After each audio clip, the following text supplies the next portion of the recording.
In 1964, as a member of an RAF Army expedition, I spent 2 months on the island of Socotra. The island made a lasting impression on me, so in 1998 I began to plan my return. In January 2002, those plans became a reality, so this is the story of my return to Socotra, the island of the Dragon's Blood Tree.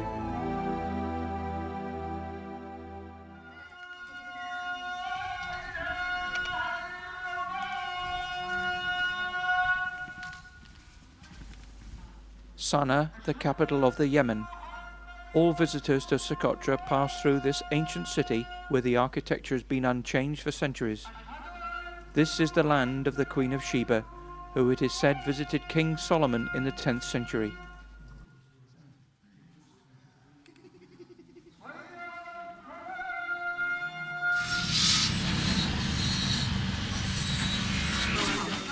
The souk is always popular with visitors and locals alike.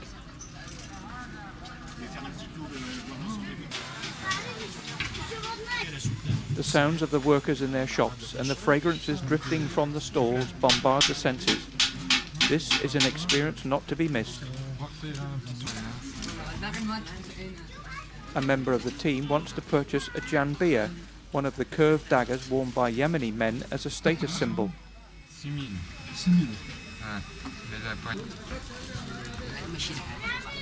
There is such a wide choice that the decision is not an easy one.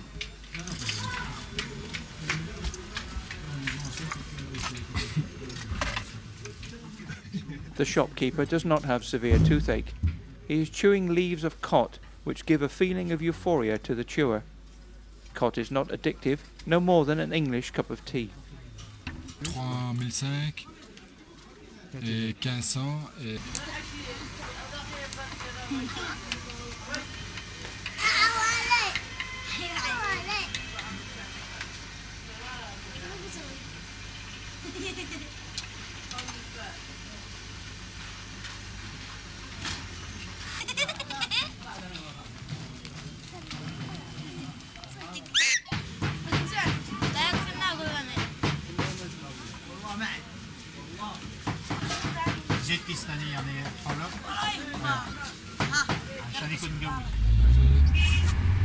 The following day we drive to Sana'a airport to be met by quite chaotic scenes in the baggage area.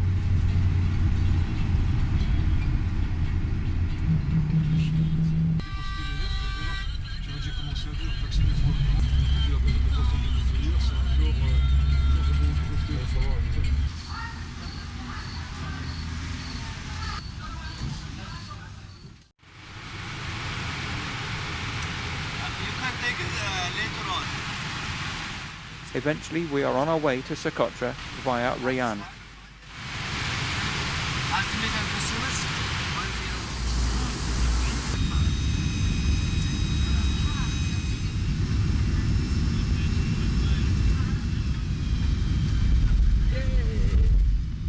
Touchdown on Socotra.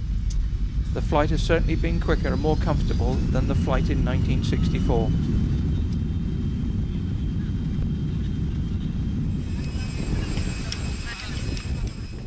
Hello again, Socotra. It's been 37 years. I wonder who's changed the most.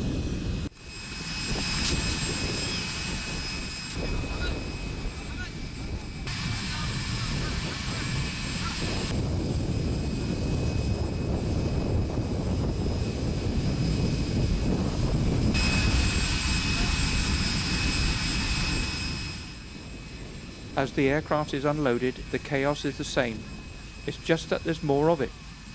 Amongst that melee is the baggage from the aircraft. Now this is different. From the airport to Hadibu, the capital of Socotra, it now takes just 20 minutes in a Toyota Land Cruiser, a journey that took 4 hours in 1964 on foot. The road has been cut right through the rocky shoreline. Up before dawn the next day as we film the sunrise over the Hadibu mountains.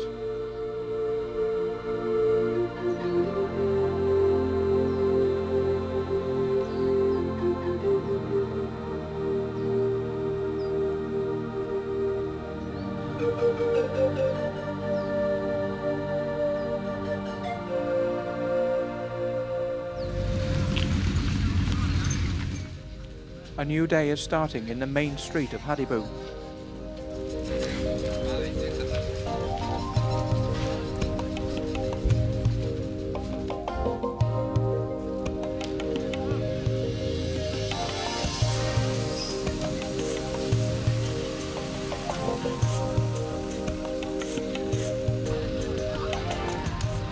The shops sell all manner of goods, but the amount of rubbish is a disappointment to me.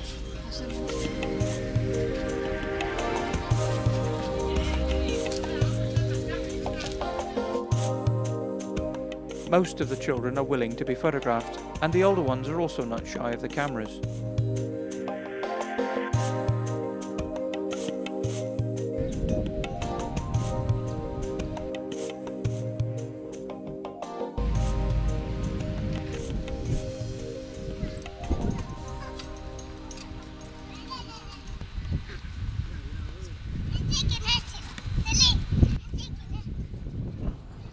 Everywhere we go, we are met by happy children.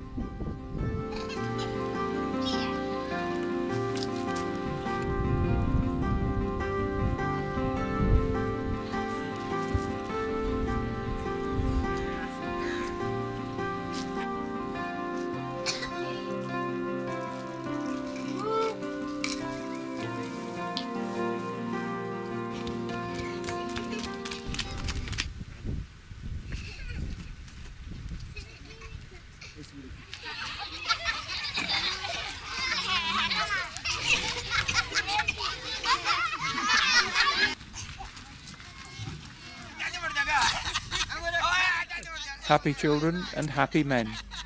A game of dominoes, Socotra style, becomes a huge joke which I think could be on me.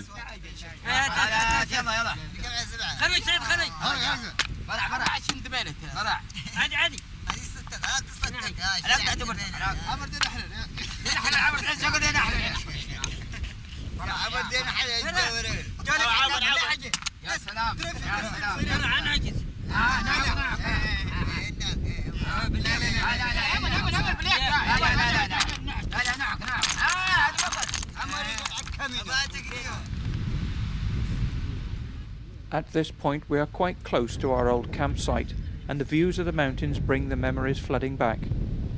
More of that later.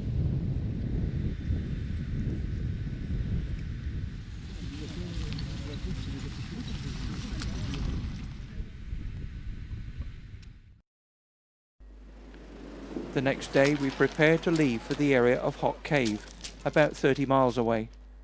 The journey would have taken 3 or 4 days in 1964. Now it will take us just 3 hours. The journey is a real bone shaker, but it does beat walking.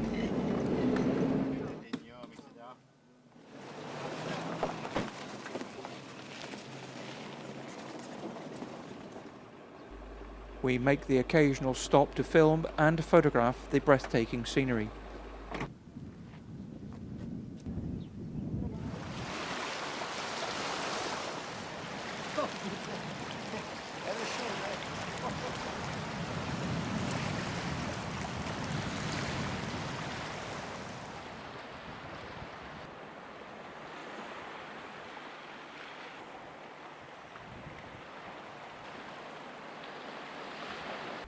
Porters will be essential to help in carrying our heavy equipment up to the cave, so at this village we negotiate for their services.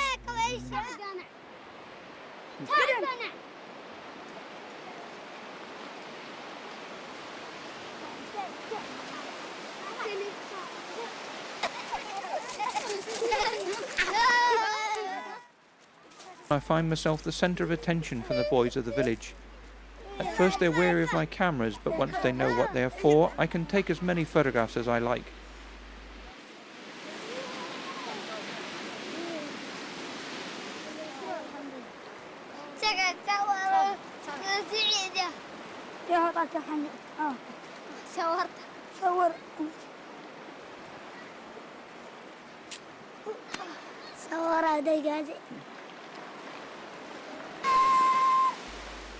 One even suggests I film them playing football. So a deflated ball is brought and a chaotic game ensues. The stones may as well not be there.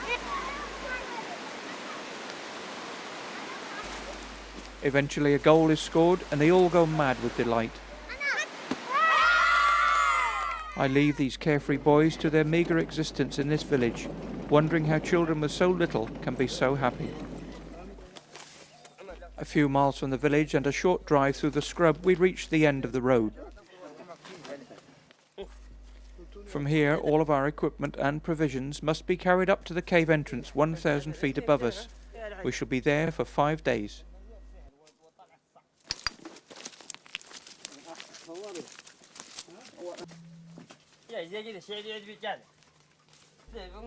Progress over this terrain is slow. Frequent stops for water and a rest are essential.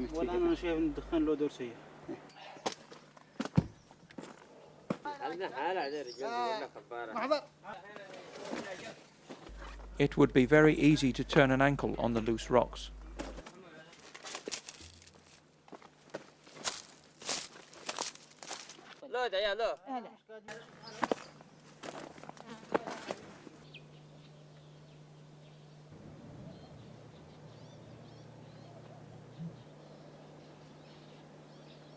Well, I've got a few more feet to go to the top, to Hot Cave, about another 100 feet or so. But to be perfectly honest, I'm absolutely knackered. It's been a hell of a climb up here. I didn't think it would be anything quite as bad as this. But there you go. I'm not going to give in now, that's for sure. So, have a bit of a rest and then we'll carry on up the top.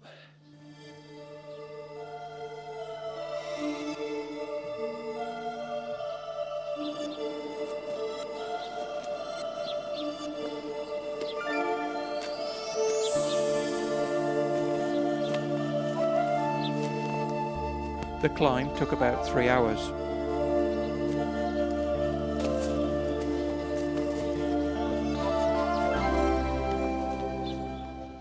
This huge cliff wall will be the backdrop to our camp.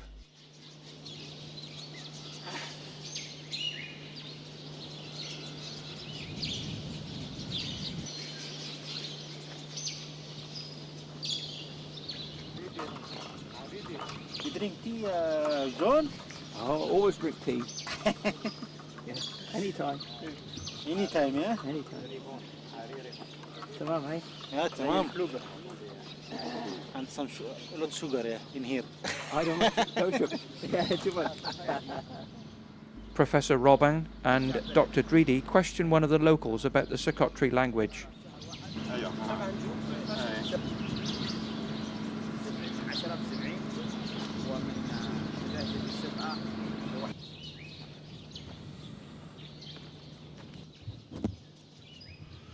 Last year, a Belgian caving team were here and discovered many ancient artifacts in the cave.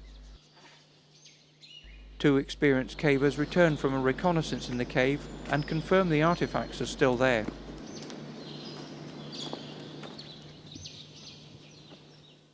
Robert shows Dr. Dridi, the archaeologist, where the artifacts are located, while Alain checks his medical kit.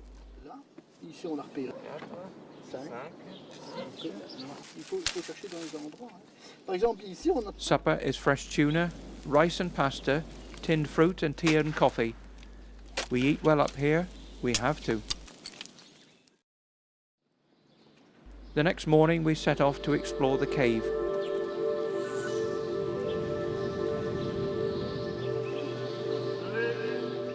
Okay, here's the entrance to Hot Cave.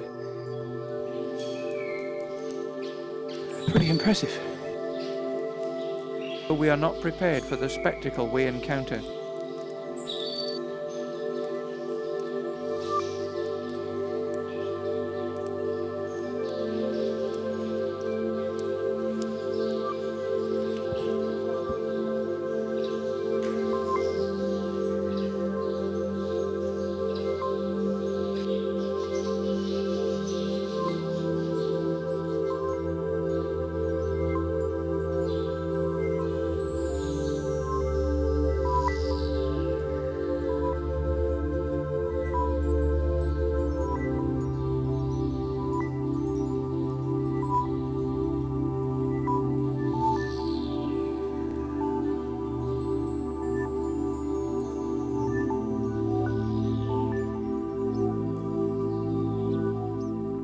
Light penetrates for many meters into the cave, enabling small plants to thrive.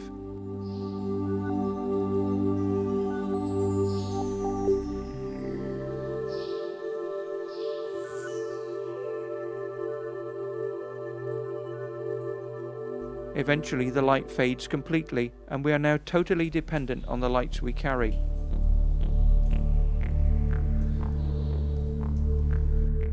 As our eyes become accustomed to the dim light, the cave reveals its splendors.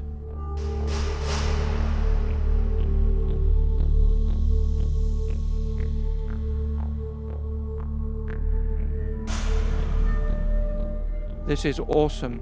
Even the experienced cavers are staggered by what we see.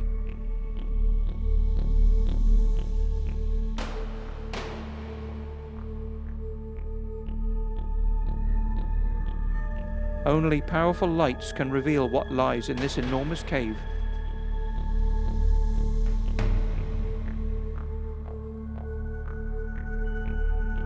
Over 1 kilometer into the cave, we reach the most exciting find in the cave.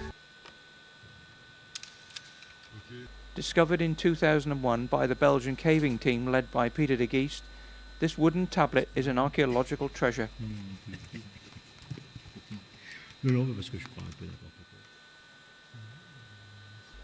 After examination by Professor Robin, he confirms the text to be over 1500 years old.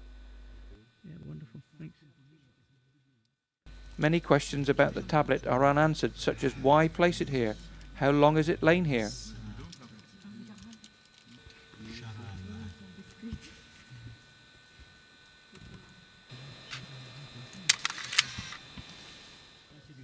Evidence of other human activity deep in the cave is shown by drawings, texts and pottery.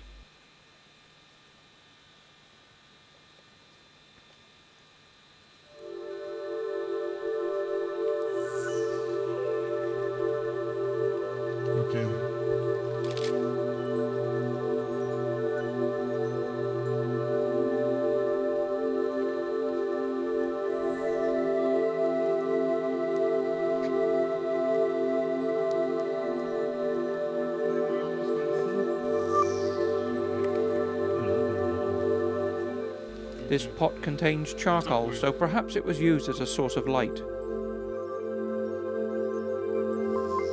Could this be an altar?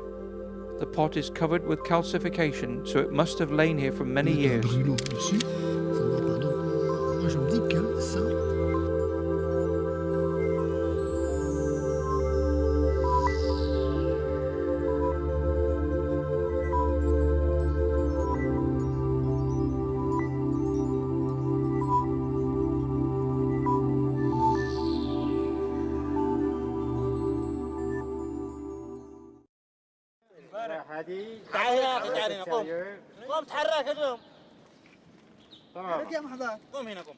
Having spent many hours in the cave, it is time to relax with a digital camera providing much amusement for the porters.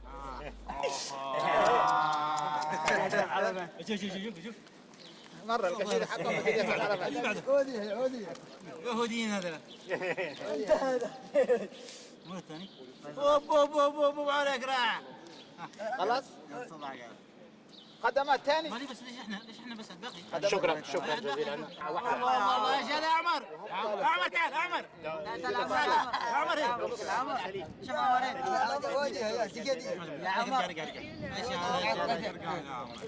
يا عمر رجعك عمرين تعال يا عمر ها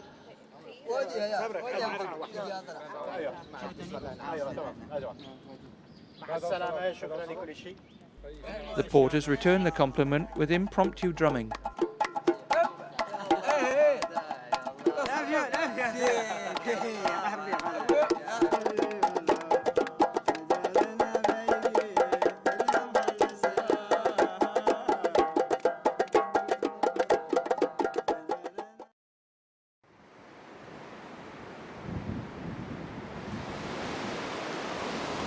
When the monsoon wind blows from April to October, no boats can land on the island.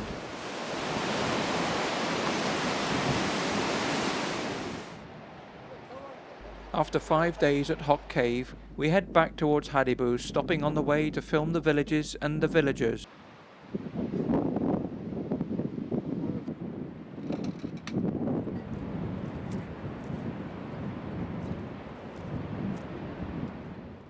With no running water or basic amenities, this is not the idyllic place it seems.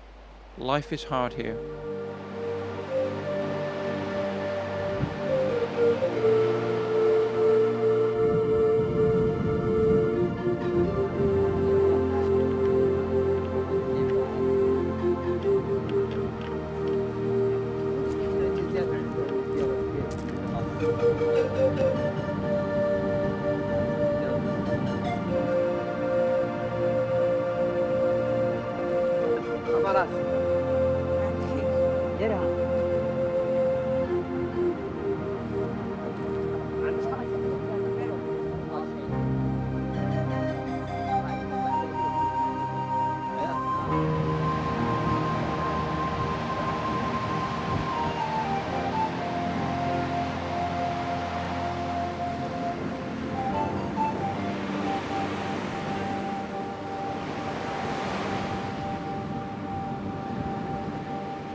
Football is surely the international game.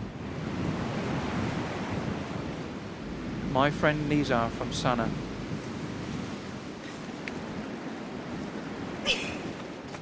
I have taught these boys noughts and crosses, and it looks like they've got the idea.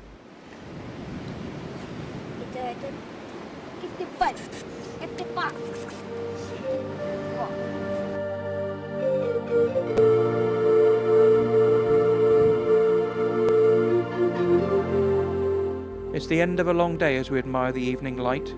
In a few days we shall be on the Dexam Plateau, which lies behind those mountains.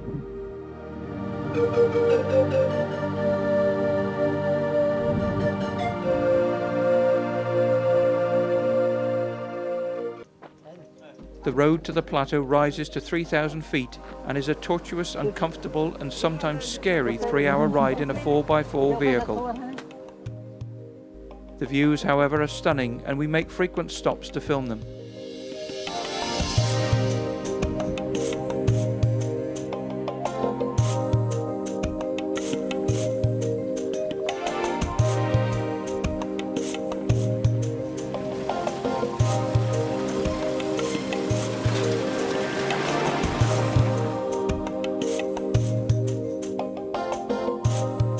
A second vehicle eventually catches up with us, and there is a brief meeting.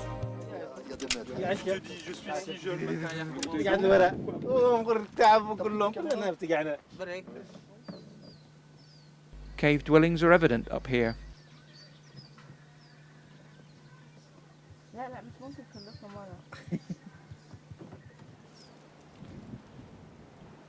Now that there are so many vehicles on the island, the camel is not in such demand.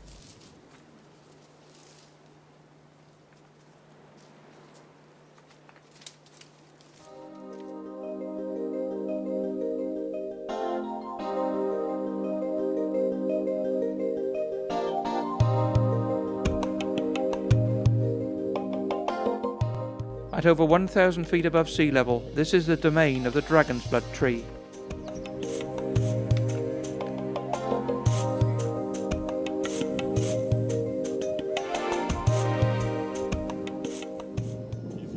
For the next 3 days, this will be our home. Why would anyone want to come here? De tuer, la cuisine, etc. ou non? Parce qu'on vient de...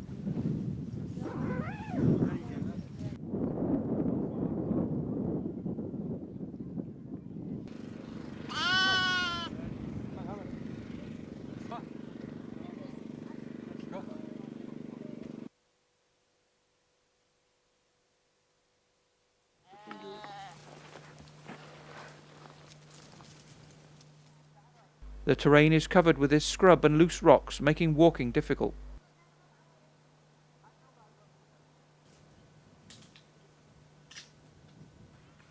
A truly fine specimen of a dragon's blood tree.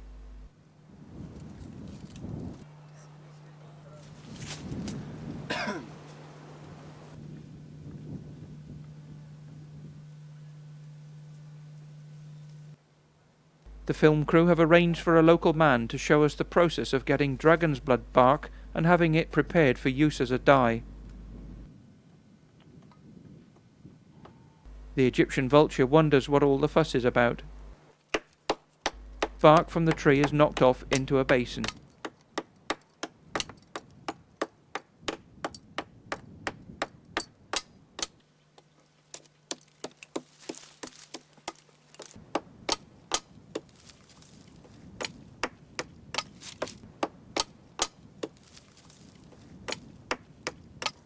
The pieces are then crushed into a powder.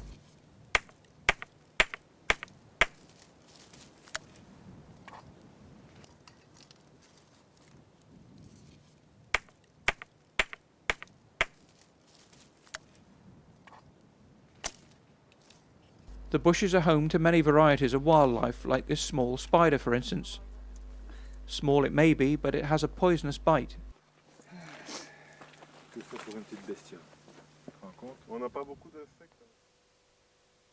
The powdered bark has been brought to this village for the final stage of the process.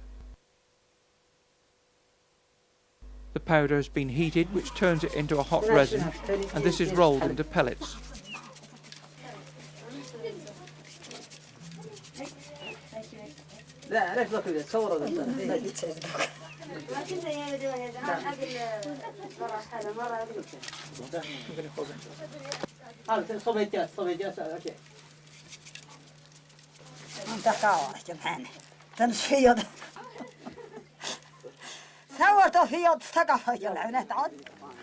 After refreshments of tea and dates, we take our leave with all the paraphernalia of a modern film crew.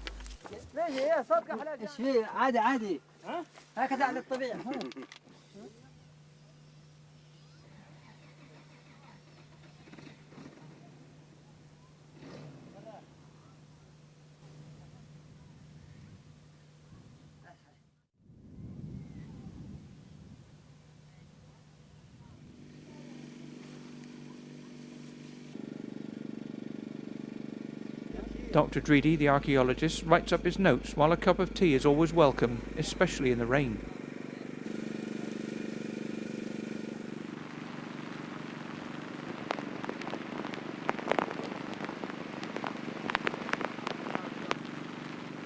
The sun comes out and the local youth turn out to tease us.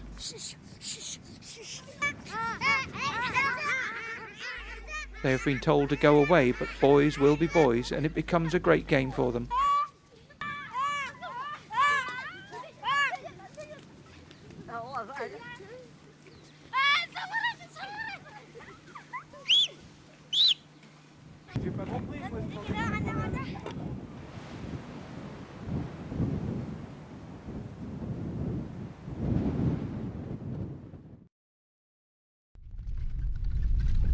The journey back to Hadibu will, thankfully, be much quicker than coming up.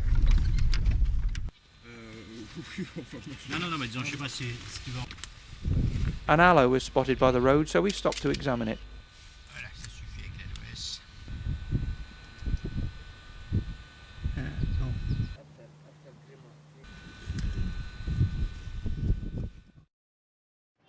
Back in Hadibu to more familiar surroundings, but it is much noisier than in 1964.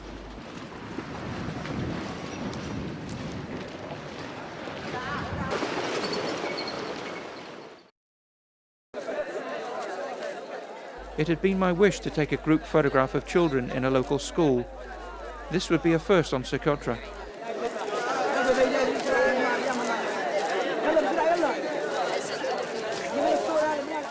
The manager of our hotel had kindly arranged with the authorities for me to do just that, but 200 teenage boys come out of their classes at once.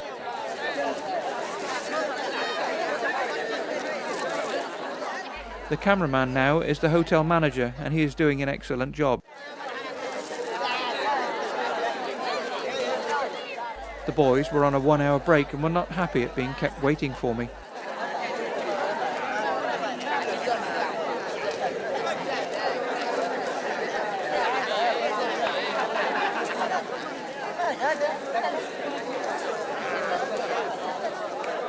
It was clearly impossible to photograph all 200 boys in one group, so it was decided to photograph just one class.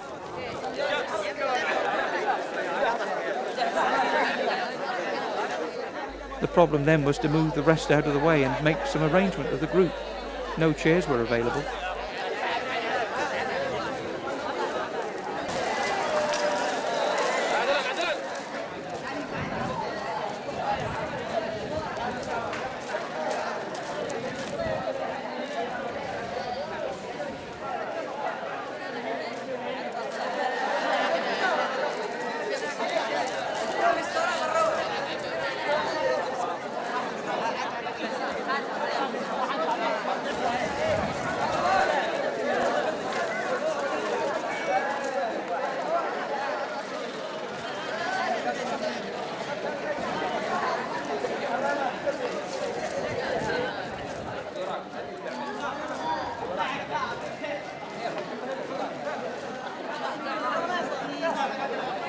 Eventually some order is established and the photograph is taken.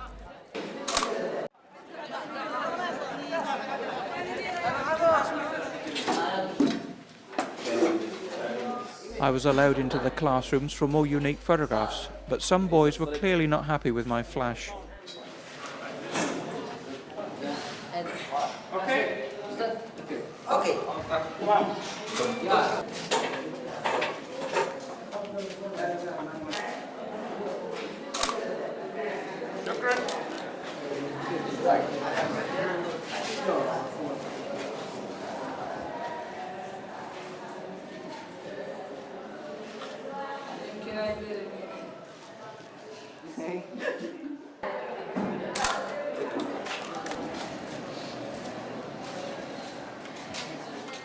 Some classes were in the middle of exams, but the teachers did not seem to mind my intrusion. A set of photographs has been sent to the school.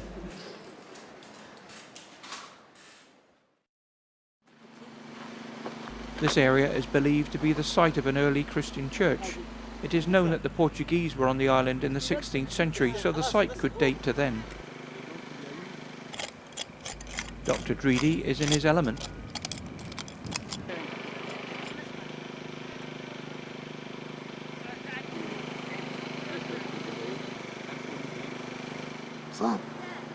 My 1964 photographs create interest.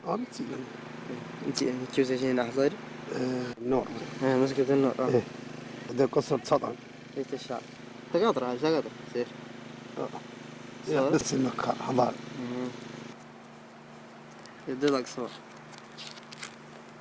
عالي بالنبرة حتى. The village of Souk has hardly changed in 37 years.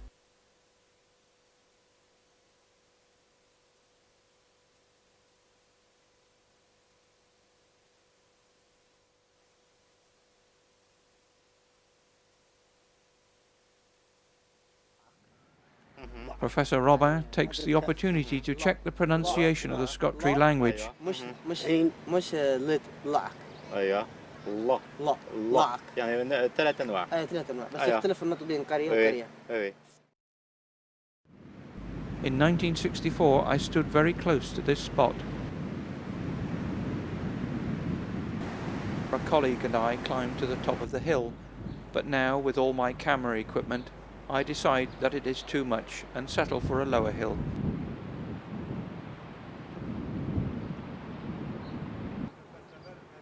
We get superb views over the mountains and the plain towards Hadibu.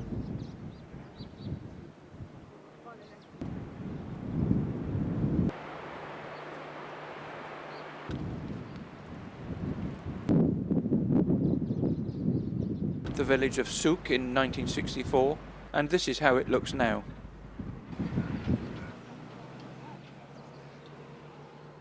I should be able to locate the site of our camp quite easily. This must be very close to the site as comparing these photographs shows.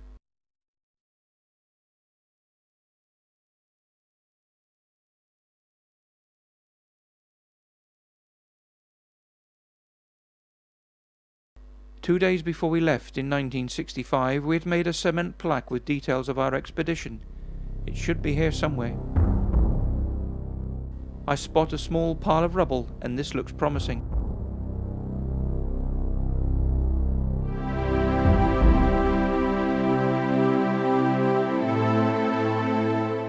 Yes, this is it.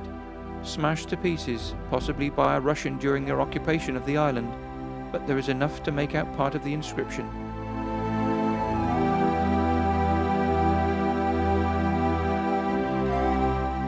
Gathering as many pieces as I can find, I place them together and leave JF 02 in stones under the plaque.